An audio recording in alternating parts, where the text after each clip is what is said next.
बच्चों, जैसा कि आपने पिछले 5 लेक्चर में रिप्रोडक्शन के बारे में पढ़ा। रिप्रोडक्शन में हमने आपको वेजिटेटिव रिप्रोडक्शन, एसेक्सुअल रिप्रोडक्शन और sexual reproduction in lower plant group, algae, bryophyte, pteridophyte और उसके बाद फिर जिम्नोस्पर्म में बताया।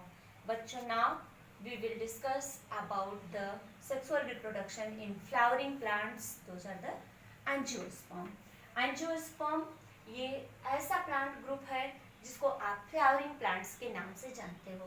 फ्लावरिंग प्लांट्स के नाम से हम लोग इसलिए जानते हैं कि जो ये फ्लावरिंग प्लांट्स, यही ग्रुप ऐसा है जहाँ पर कि फ्लावर्स बनते हैं। और जो फ्लावर होते हैं, पौधे में जो पुष्प बनते हैं, यही प्रमुख भाग होता है जो सेक्सुअल रिप्रोडक्शन में भाग लेता है। So the flowers are the main part of the sexual reproduction. अब जो एक टिपिकल फ्लावर होता है उसकी संरचना हमने आपको जब टैक्सोनॉमी बताई थी तो वहाँ पे भी बताया था कि एक टिपिकल फ्लावर के 4 पार्ट होते हैं, कैलिक्स, करोला, एंड्रोशियम और गाइनोशियम। ये कंप्लीट फ्लावर कहा जाता है। अगर इसमें से कोई भी वर्ण नहीं है, एब्सेंट है, तो ये इस तरह का फ्लावर इनकम्प्लीट फ्लावर होता है। अब इन चारों में से जो 2 पार्ट हैं, कैलिक्स और करोला, इनको हम लोग एसेसरी फ्लावर पार्ट्स कहते हैं, और जो एंड्रोशियम और गाइनोशियम है, ये दोनों नेसेसरी आर्गन होते हैं फ्लावर्स के। क्यों? क्योंकि यही 2 मेन प्लांट आर्गन, फ्लावर के 2 मेन आर्गन हैं जो कि आपके सेक्सुअल रिप्रोडक्शन में भाग लेंगे। अब एंड्रोशियम जो है ये मेल पार्ट होता है और गाइनोशियम जो है ये फीमेल पार्ट होता है। ये देखिए, एक टिपिकल फ्लावर का एलएस बनाया है हमने, जिनमें कैलिक्स, करोला, ये स्टैमेन और ये गाइनोशियम है। आप जानते हैं कि जो स्टैमेन है ये मेल प्लांट पार्ट है। ये प्लांट का या फ्लावर का वह भाग है जहां पर कि पॉलन ग्रेन या मेल गैमेटोफाइट डेवलप होगा। स्टैमेन जो होते हैं, जो एंड्रोशियम है, ये कई सारे स्टैमेन से मिलके बने हुए होते हैं। एक टिपिकल स्टैमेन की संरचना है कि इसमें फिलामेंट होता है, कनेक्टिव है और एंथर लोब है। इन्हीं एंथर लोब में जो है रिडक्शन डिवीजन होगा, मियोसिस होगी, मियोटिक डिवीजन होगा एंथर लोब में, और मियोटिक डिवीजन के फलस्वरूप यहीं पर मेल गैमेटोफाइट या जिसको आप पॉलन ग्रेन कहते हैं उसका निर्माण होगा। ये पॉलन ग्रेन जो होते हैं, इनका डेवलपमेंट या मेल गैमेटोफाइट जो है इसका डेवलपमेंट यही एंथर में स्टार्ट हो जाता है, लेकिन ये कंप्लीट नहीं होता है। ये इन सीटू जर्मिनेशन इसको कहते हैं। क्यों? क्योंकि further development of the male gametophyte it starts inside the anther lobe, but this development completes when these pollen grain reaches to the gynosium। तो यहाँ पर एंथर में जो मेल गैमेटोफाइट डेवलप हुआ, इसका डेवलपमेंट शुरू हो जाता है। और ये डेवलपमेंट कंप्लीट कब होता है? आप जानते हैं कि जब ये मेच्योर हो जाएंगे मेल गैमेटोफाइट, तो क्या होगा, जो एंथर लोब है, इनकी जो वॉल है वो बर्स्ट हो जाएगी, फट जाएगी, और पॉलन ग्रेन एक किसी न किसी एजेंसी द्वारा एक फ्लावर से दूसरे फ्लावर पर या उसी फ्लावर के उसके स्टेमन से उसके गाइनोशियम पर पहुंचेंगे। तो इस तरह से ये जो आपके पॉलन ग्रेन है, जब ये पॉलिनेशन के बाद स्टिग्मा पर पहुंचते हैं तो वहां पर इनका फर्दर डेवलपमेंट होता है आफ्टर पॉलिनेशन, यानी कि जो कंप्लीट पॉलन ग्रेन जो है वो यहाँ स्टिग्मा पर पहुंचने के बाद उसका डेवलपमेंट होगा।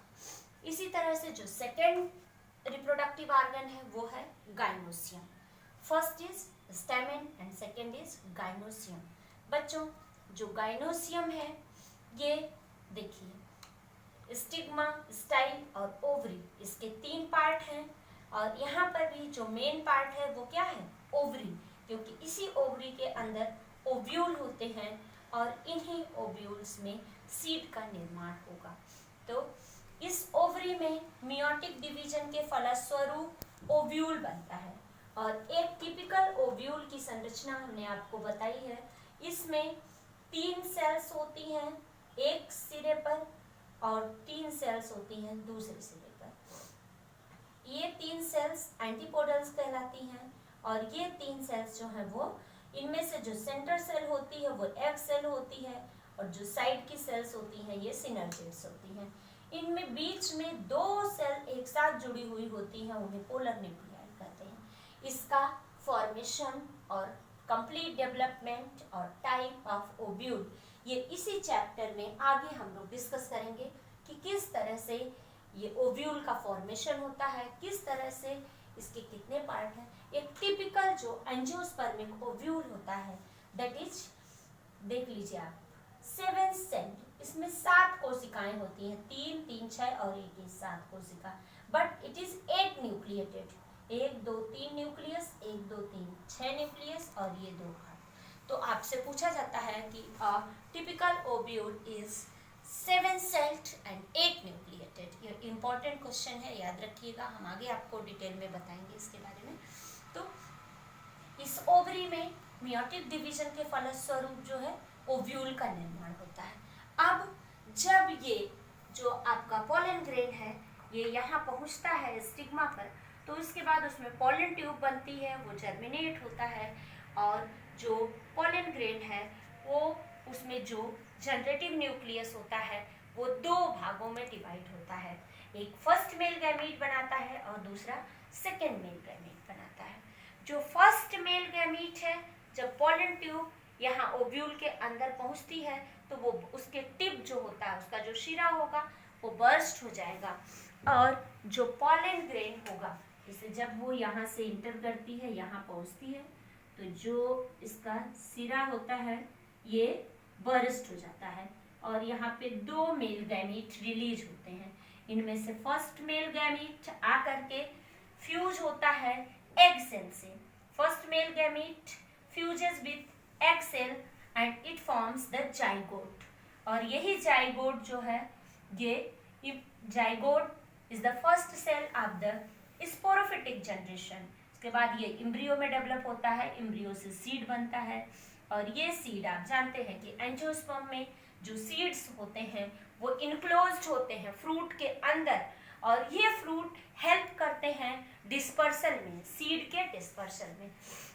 और जो यहाँ पर सेकेंड मेल गैमीट है, this second male gamete fuses with the polar nuclei. The second male gamete fuses with the polar nuclei and it forms a triploid tissue, 3N tissue, which is known as endosperm. Or this endosperm is very very important tissue and it provides nutrient to the developing embryo. This endosperm is very very important because it supplies nutrient to the developing embryo. अब nutritive tissue है जो कि embryo को nutrition देता है, पोषण देता है और इम्ब्रियो से सीड बनने में उसकी सहायता करता है। बच्चों, this you are looking that the fertilisation is occurring twice. ये एंजियोस्पर्म बहुत ही यूनिक प्लांट ग्रुप है जहाँ पर कि दोहरा निषेचन, जब डबल फर्टिलाइजेशन होता है। यहाँ 2 मेल गैमीट बने, first male gamete fuses with egg cell to form zygote and second male gamete fuses with the polar nuclei to form 3N tissue that is endosperm. This phenomena is known as double fertilisation, और ये double fertilisation angiosperm का specific feature है, unique character है।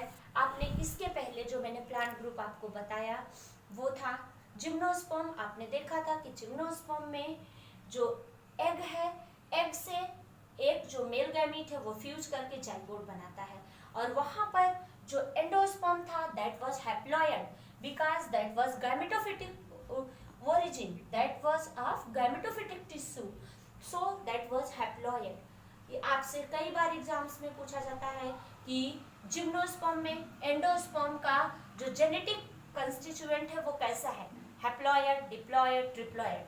तो हमेशा याद रखिएगा, इन gymnosperm the endosperm is haploid and in angiosperm you are looking here कि the endosperm is formed by the 3n, देख रहे हैं 2n जो है आपका पोलर न्यूक्लियाई है और एक सेकेंड मेल गैमेट, तो ये 3n है, सो इट इज ट्रिप्लॉयड यानी कि 3n टिश्यू।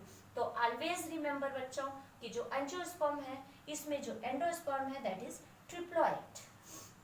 अब बच्चों एक दो चीजें और इम्पोर्टेंट हैं, आपको इन जनरल बता दें, इसके बाद जो है आपको वही पढ़ाएंगे पूरी लाइफ हिस्ट्री एंजियोस्पर्म की, किस तरह से फ्लावर क्या है, इसके डिफरेंट पार्ट्स क्या हैं, इन डिफरेंट पार्ट्स में जो एंथर है, इनमें जो पॉलन ग्रेन बना, इसमें जो पूरी माइक्रोस्पोरोजेनेसिस की प्रोसेस है वो पढ़ना है आपको, ओवरी से जो ओव्यूल बना तो पूरी मेगास्पोरोजेनेसिस की प्रोसेस, उसके बाद किस तरह से पॉलन ग्रेन स्टिग्मा तक पहुंचते हैं, that is the agencies of pollination, fertilisation and post fertilisation changes. तो इसमें एक इम्पॉर्टेंट बात है कि जो फ्लावर्स हैं, ठीक है, ये दो तरह के हैं, अगर चारों फ्लावर पार्ट प्रेजेंट है तो कंप्लीट फ्लावर, अगर एक भी फ्लावर के होर नहीं है यानी एब्सेंट है तो इनकम्प्लीट फ्लावर, और ये दो नेसेसरी आर्गन है। आप देखिए अगर किसी फ्लावर में, ठीक है, केवल एक ही रिप्रोडक्टिव पार्ट प्रेजेंट है, या तो एंड्रोसियम है या तो गाइनोसियम है, तो only one reproductive argon is present, then flower is known as unisexual flower, and this type of plants are known as dioecious plant, यानी कि एक प्लांट पे मेल फ्लावर बन रहे हैं और दूसरे प्लांट पे फीमेल फ्लावर बन रहे हैं। But bisexual flowers are those flower in which androsium and gynosium both the flower parts are present. This type of flower is known as bisexual flower, and the plants which bears this bisexual flower they are known as monoecious plant या hermaphrodite, because they have the both reproductive organ present in the one body। जब एक ही plant पे bisexual flower लगते हैं या फिर जो है, तो ये जो एक ही प्लांट पर bisexual flower लगते हैं तो वो प्लांट मोनोइसियस कहलाते हैं। इसके बाद बच्चों आप ये जानते हैं कि जो एंजियोस्पर्म है इनमें जो प्रमुख फेज है that is the sporophytic phase, because this zygote develop into embryo, embryo develop seed, this seed after germination will develop in a sporophyte जो कि आपका is divided into root, stem and leaves। After that the flowers are formed on the sporophyte। The gametophytic phase is reduced and it is restricted to the male and female gametophyte only। Thank you।